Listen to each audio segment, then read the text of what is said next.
In Season 1 of The Story of Stuff, we looked at a system that creates way too much stuff and way too little of what we really want. Now we're going to start looking at the stories behind the story of stuff. That's where we'll find ways to turn this situation around. Welcome to Season 2.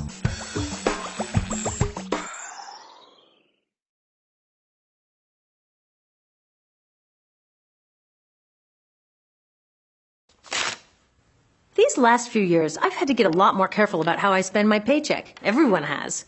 Like I'm eating out less often, holding back on expenses I don't really need, and saving for my kids' college. I'm getting more responsible, taking control of how I spend. But one thing I can't control is that every month a big chunk of my paycheck goes off to our government. It's not the most fun part of my budget, but I believe in paying taxes. Not just because it's the law, but because it's how I invest in the better future that I can't afford to build on my own. You know, that future that we all want, and nearly every candidate promises us. Great schools, a healthy environment, clean energy, good jobs. But a funny thing happens to our money on its way to that better future. It seems to disappear. And by the time we get around to investing in that future, all I hear is, sorry, not this year, we're broke. In fact, we're so broke, they say, that we have no choice but to slide backwards, cutting things that made this country great, like schools and the EPA. Maybe even Social Security and Medicare. Wait a minute, broke? I'm sending in my fair share of hard-earned cash every month, and so are you. If everyone did, we'd have plenty of money. Now, what we've got to work with shrinks a lot thanks to corporate tax loopholes and unprecedented tax breaks for the richest 1%. But even after those, we've still got over $1 trillion. So if we're broke, what's happening to all that money? I decided to look into it, and it turns out this whole broke story hides a much bigger story. A story of some really dumb choices being made for us. Choices that actually work against us. The good news is that these are choices, and we can make different ones. So where is all that money going? Well, first the military takes the biggest chunk. $726 billion in 2011. Wow, we could build a lot of better future with that kind of money.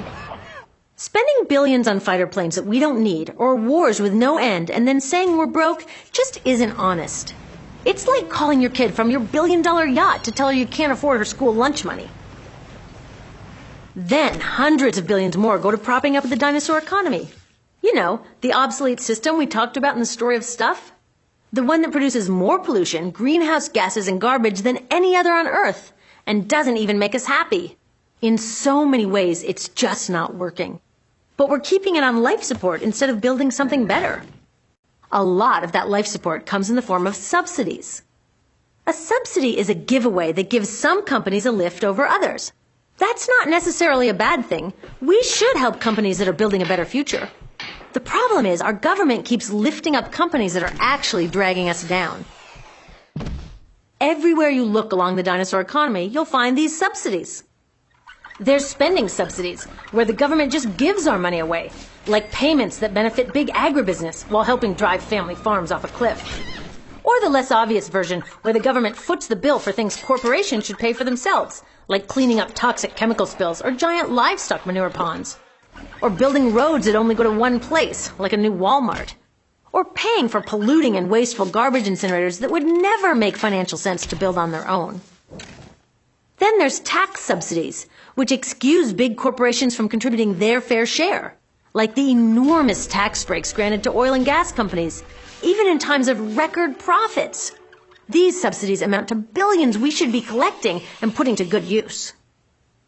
And then there's risk transfer subsidies, where our government acts as an investment bank or an insurance company for corporations doing risky things, like building nuclear reactors. If anything goes wrong, we have to cover for them.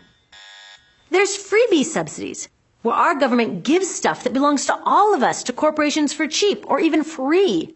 That's billions more that we should be collecting but never see, like permits to mine public lands granted at prices set in the mining law of 1872. Really, 1872. President Grant signed this law to encourage settlement of the West. Newsflash, it's settled. And all this doesn't even count externalized costs. They don't show up on any spreadsheet and could amount to trillions of dollars, including all of the damage to the environment, public health, and the climate that this dinosaur economy causes. Without laws that make these polluters pay, we all pay with the loss of clean air and water, of increased asthma and cancer. By the time we've handed out all of these subsidies, there isn't even enough money to pay our bills. Forget about building the better future. So why is there always enough money for the dinosaur economy, from big oil to bailouts for big banks, but when it comes to building a better future, we're supposedly broke? Maybe it's because these guys know how to ask for it. Their lobbyists and giant campaign contributions let our government know what they want and what they'll do if they don't get it. And it works. U.S. senators who voted to keep big oil subsidies in 2011 had received 5 times more in big oil campaign cash than those who voted to end them. So, while subsidies should be a tool to help companies that are helping us all, they've become a prize for those with the most power to get on the handout list. But you know who has the real power? We do. What if we got as protective of our tax dollars as we are with the rest of our money? What if we told our government what we want and what we'll do if we don't get it, starting with voting them out? We could redirect these dinosaur subsidies, freeing up hundreds of billions of dollars. Forget broke. We could start building a better future right now. We could begin by reinvesting the $10 billion that we spend on oil and gas subsidies into renewable energy and energy efficiency projects. With just half of that amount, we could provide solar energy to about 2 million households. Then use the rest to retrofit 500,000 homes, creating jobs and saving energy year after year. The average cost of cleaning up a toxic Superfund site is $140 million. Let's make the polluters pay and instead invest our money in developing safer materials so we don't have to worry about spills in the first place. Most chemicals today are made from oil. That's why they're called petrochemicals. Switching just 20% of them to safer bio-based materials would create over 100,000 new jobs. And instead of subsidizing garbage incinerators, let's subsidize real solutions like zero waste. Raising the U.S. recycling rate to 75% would result in 1.5 million new jobs, with less pollution, less waste, and less pressure to harvest and mine new stuff. What's not to like? That would still leave billions of dollars for improving education, the best investment for a healthy economy. With $100 billion, we could increase the number of elementary school teachers by over 40% and give college scholarships to over 6 million students. See, we can rebuild the American dream. We can afford to have a healthy environment, good jobs, and top-notch public education.